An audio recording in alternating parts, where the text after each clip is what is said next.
लातूर शहर एक शैक्षणिक क्षेत्रामध्ये एक वेगळं पॅटर्न असलेलं शहर आहे.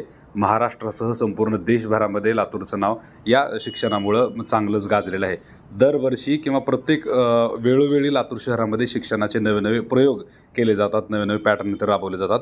अशातच आता एक भर पाडते ते म्हणजे मराठवाडा एज्युकेशन कॉन्क्लेव्ह 2025. म्हणजे 2025मध्ये आज नवीन वर्षाच्या सुरुवातीलाच शिक्षण क्षेत्रातला हा खूप मोठा महासंमेलन या ठिकाणी आणि प्रदर्शन संपन्न होते. तर काय नेमकी कन्सेप्ट आहे, विद्यार्थ्यांना, पालकांना, सर्वसामान्य नागरिकांना याचा काय नेमका फायदा होईल आणि लातूर पॅटर्नमध्ये या एका वेगळ्या संकल्पनेची कशी भर पडेल हे सगळं आपण जाणून घेण्यासाठी या टीमकडे इथं आलेलो आहोत. माझ्यासोबत या ठिकाणी झुरळे सर आहेत. सर, काय सांगाल एकंदरीत काय नेमकं संमेलन असणार आहे? लातूर हे शिक्षणाचं माहेरघर आहे आणि या माध्यमातून लातूरमध्ये अनेक संस्थाचालक, शिक्षक त्यांनी त्यांच्या माध्यमातून खूप मोठं एक शिक्षणाचा महायज्ञ मागच्या अनेक वर्षापासून या ठिकाणी तेवत ठेवलेला आहे आणि त्या माध्यमातून विद्यार्थी गुणात्मक दृष्टिकोनातून केवळ राज्यात नाही तर देशभरामध्ये आपलं नाव करतायत, जगभरामध्ये लातूरचं नाव करतायत. आणि हे सगळं करत असताना इथं काही शैक्षणिक दृष्टिकोनातनं चिंतन मंथन होणं अपेक्षित आहे. आणि हे होत असताना पूर्वीचं शिक्षण, सध्याचं शिक्षण आणि आता भविष्यातलं येणारं शिक्षण प्रणाली पद्धती हेही आपल्या लातूरकरांच्या समोर ते यावं या दृष्टिकोनातून मराठवाड्यातलं सगळ्यात मोठा कॉन्क्लेव्ह आपण या माध्यमातून लातूर या ठिकाणी करतो आहेत. हे करत असताना दिनांक 10, 11 आणि 12 जानेवारीला डॉक्टर बाबासाहेब आंबेडकर पार्क त्या ठिकाणी विलासराव देशमुख साहेब कन्व्हेन्शन अँड एक्सपो सेंटर या त्या ठिकाणी आपण आयोजित केलेलं आहे. साधारणतः देशभरातनं 100पेक्षाही अधिक educational product, equipment, manufacturer and service provider अशा जी स्टॉल त्या ठिकाणी लागत आहेत. साधारण 10 बाय 10 फीटचं ते स्टॉल त्या ठिकाणी त्यांना अलोकेट केलं जाईल. आणि हे करत असताना यामध्ये युनिफॉर्म प्रोव्हायडर आहेत, सायन्स लॅबोरेटरीचे इक्विपमेंट प्रोव्हायडर आहेत, कोडिंग AIचं साहित्य, सॉफ्टवेअर प्रोव्हाइड करणारे याच्यामध्ये येणार आहेत. यासोबतच मोठ्या प्रमाणामध्ये ॲस्ट्रॉनॉमी, रोबोटिक्सच्या लॅबोरेटरीज असतील, स्कूल आणि कॉलेजसाठीची स्टेशनरी आहे, त्याच्यासाठी लागणारं फर्निचर आहे. तर या सगळ्यांचे स्टॉल्स त्या ठिकाणी लागणार आहेत. लातूर आणि संबंध देशभरातून असे स्टॉल त्या ठिकाणी येत आहेत.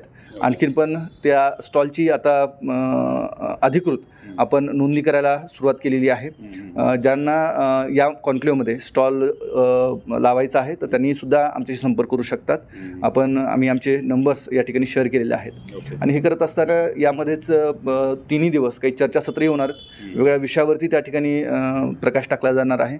आणि शिक्षण व्यवस्थेच्या अनुषंगानं एक मोठं महासंमेलन या अनुषंगाने या ठिकाणी भरतं आहे. याच्यामध्ये आपण सर्वांनी किंबहुना मराठवाडाच नाही तर महाराष्ट्रभरातून विद्यार्थी, शिक्षक आणि पालकांनी या संमेलनामध्ये सहभागी व्हावे, सम्मिलित व्हावे यासाठी मराठवाडा एज्युकेशन कॉन्क्लेव्हच्या सर्वच आयोजन समितीच्या वतीनं मी विनंती करतो. ओके, तर इथं सरांनी आपल्याला सांगितलेलं आहे की मोठ्या प्रमाणात शिक्षण क्षेत्रातील विविध माहितीपर स्टॉल त्या ठिकाणी असणार आहेत, जेणेकरून त्याचा चांगला फायदा या ठिकाणी सगळ्यांना होणार आहे. त्याचबरोबर अनेक विषय आणि चर्चासत्रसुद्धा आहेत.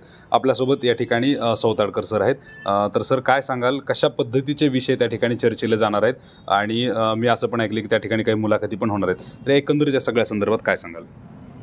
खऱ्या अर्थानं जानेवारी हा महिना नववर्षांचं स्वागत करण्याचा असतो आणि त्यालाच आपण संक्रमणाचा महिना असं म्हणतो. तर लातूरकरांनी संक्रमण कोणतं केलं पाहिजे, तर शैक्षणिक संक्रमण केलं पाहिजे हे उद्दिष्ट डोळ्यासमोर ठेवून आम्ही मराठवाडा कॉन्क्लेव्ह समितीची स्थापना केली. आणि जवळजवळ 101 तरुण विविध विषयाचे तज्ज्ञ असलेले एकत्रित आले. आणि डॉक्टर जनार्दन वाघमारे सर असतील, जिल्हा परिषदचे CO अनमोलजी सागर साहेब असतील, धीरजजी देशमुख साहेब असतील, डॉक्टर नागोराव कुंभार सर असतील, अनिरुद्ध जाधव सर असतील, अशा काही तज्ज्ञ लोकांच्या आणि माहितीदारांच्या मार्गदर्शनाखाली आम्ही हा कॉन्क्लेव्ह दिनांक 10 जानेवारी ते 12 जानेवारी या दरम्यान घेतो आहोत. आणि याचं वैशिष्ट्य असं आहे की आजपर्यंत जिल्हास्तरीय अनेक शैक्षणिक परिषदा या ठिकाणी झालेल्या आहेत, परंतु लातूर जिल्हा निर्मितीपासून मराठवाडास्तरीय एक शैक्षणिक महासंमेलन या ठिकाणी होणं फार गरजेचं होतं. कारण नवीन शैक्षणिक धोरण आता होऊ घातलेलं आहे. NEP म्हणजे काय आणि त्या अनुषंगानं शैक्षणिक क्षेत्रातील काय बदल आहेत आणि विज्ञान आणि संशोधन क्षेत्रातील काय विद्यार्थ्यांना मोठ्या संधी आहेत, या संधीचा फायदा त्यांना कशा पद्धतीने घेता येईल. आणि सर्वात प्रथम म्हणजे आम्ही महत्त्वाचं काय मानलं की ह्याच्यामध्ये मुख्यत्वे करून शैक्षणिक प्रक्रियेमध्ये शिक्षक, विद्यार्थी आणि पालक हे 3 प्रमुख घटक असतात. आणि या तिन्ही प्रमुख घटकांना आम्ही या ठिकाणी समाविष्ट करण्यासाठी काही परिसंवाद या ठिकाणी व्याख्यानांचं आयोजन केलेलं आहे. मुलाखती 3 मुलाखती आहेत. दर दिवशी 1 मुलाखत या ठिकाणी होईल आणि 3 सत्रामध्ये तिन्ही दिवसामध्ये आम्ही जे 12 सत्र ठेवणार आहोत. या 12 सत्रांमध्ये विद्यार्थ्यांसाठीचं सायबर क्राईमच्या अनुषंगानं असेल किंवा विज्ञान संशोधन केंद्रातील संधी असतील, पालकांनी अवास्तव अपेक्षा ज्या विद्यार्थ्यांकडून ठेवत आहेत त्या अवास्तव अपेक्षा आपण न ठेवायला पाहिजे. त्यांनी विद्यार्थ्यांच्या शिक्षणासाठी आर्थिक नियोजन कशा पद्धतीनं करावं या अनुषंगानं सुद्धा आम्ही त्या ठिकाणी ते सत्र आयोजित केलेले आहेत. त्याचबरोबर शिक्षण संस्था चालकांनी कशा पद्धतीच्या आपल्या संस्था आपण चालवाव्यात, शिक्षकांनी प्राध्यापकांनी कशा पद्धतीनं अपडेट्स व्हावं या अनुषंगानं त्या ठिकाणी व्याख्यानं 12 व्याख्यानं त्या ठिकाणी होतील. मुलाखतीच्या माध्यमातून विद्यार्थ्यांना वेगळ्या पद्धतींचं त्या ठिकाणी मार्गदर्शन होणार आहे. 100 स्टॉलच्या माध्यमातून त्यांना देशभरातील संधी कशा पद्धतीनं उपलब्ध आहेत ते त्यांना माहिती होणार आहे. त्याच्यामुळं या सगळ्या संधींचा फायदा मराठवाड्यातील सर्व विद्यार्थी, शिक्षक, प्राध्यापक, प्राचार्य, संस्थाचालक यांनी मोठ्या प्रमाणामध्ये घ्यावा आणि अशाच पद्धतीचे कॉन्क्लेव्ह पुन्हा घेण्यासाठी आम्हाला त्यांनी प्रेरित करावं अशी मी त्यांना नम्र विनंती करतो, आवाहन करतो. धन्यवाद. ओके, तर या ठिकाणी सरांनी आपल्याला सांगितलेलं आहे की नवीन शैक्षणिक धोरणामध्ये काय नेमके बदल झालेत, विद्यार्थ्यांनी काय बदल केले पाहिजे, त्याच्यासोबत कसं जुळवून घेतलं पाहिजे आणि विद्यार्थ्यांसाठी कोणत्या नवी संधी उपलब्ध होतात, असे अनेक सारे विषय त्या ठिकाणी चर्चेले जाणार आहेत आणि हे सगळं हे एकाच ठिकाणी आपल्याला त्या ठिकाणी पाहायला मिळणार आहे. या ठिकाणी आपल्यासोबत पोलीस विभागातील पाटील सरसुद्धा आपल्यासोबत आहेत. सर, काय सांगाल एकंदरीत या संमेलनाच्या अनुषंगानं लातूरकरांना आणि विशेषतः या कार्यक्रमाला येणाऱ्या सगळ्याच मराठवाड्यातील शिक्षण विभागातील विद्यार्थी असतील सगळ्यांनाच काय आवाहन करू इच्छिता? खरं पाहिलं तर हे जे कॉन्क्लेव्ह आहे ते शैक्षणिक क्षेत्रातले काही दिग्गज आहेत त्यांनी ते भरवलेलं आहे, परंतु ते कॉन्क्लेव्ह जे आहे ते सर्वसमावेशक व्हावं, सर्वांगीण व्हावं.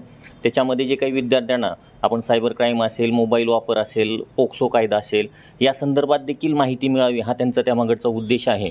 आणि तसं आम्हाला अपील केल्यामुळं लातूर पोलीस दलाच्या वतीनं आम्ही देखील याच्यामध्ये सहभाग घेतो आहे आणि त्याच्यामध्ये जी जास्तीत जास्त माहिती विद्यार्थ्यांना देण्यासाठी आम्ही प्रयत्न करणार आहोत. ओके, तर या ठिकाणी सरांनी आपल्याला सांगितलं आहे की पोलीस विभागाच्या वतीनं सुद्धा एक स्टॉल त्या ठिकाणी असणार आहे आणि विद्यार्थ्यांना सायबर क्राईम असतील किंवा बरेचसे विद्यार्थ्यांच्या लैंगिक अत्याचाराचे प्रकरण असतील तर त्या संदर्भात अवेअरनेस करण्याचं काम या ठिकाणी लातूर पोलीस विभागाच्या वतीनं सुद्धा होणार आहे.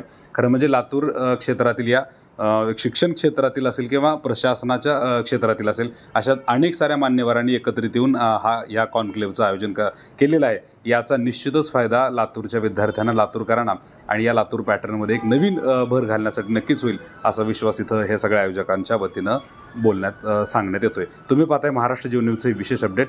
जास्तीत जास्त लोकांना शेअर करा, विद्यार्थ्यांना शेअर करा, पालकांना शेअर करा, जेणेकरून या कार्यक्रमाच्या संदर्भात त्यांना सुद्धा माहिती मिळेल आणि जास्तीत जास्त संख्येनं याचा लाभ इथं विद्यार्थी, शिक्षक, पालक सगळेजण घेतील.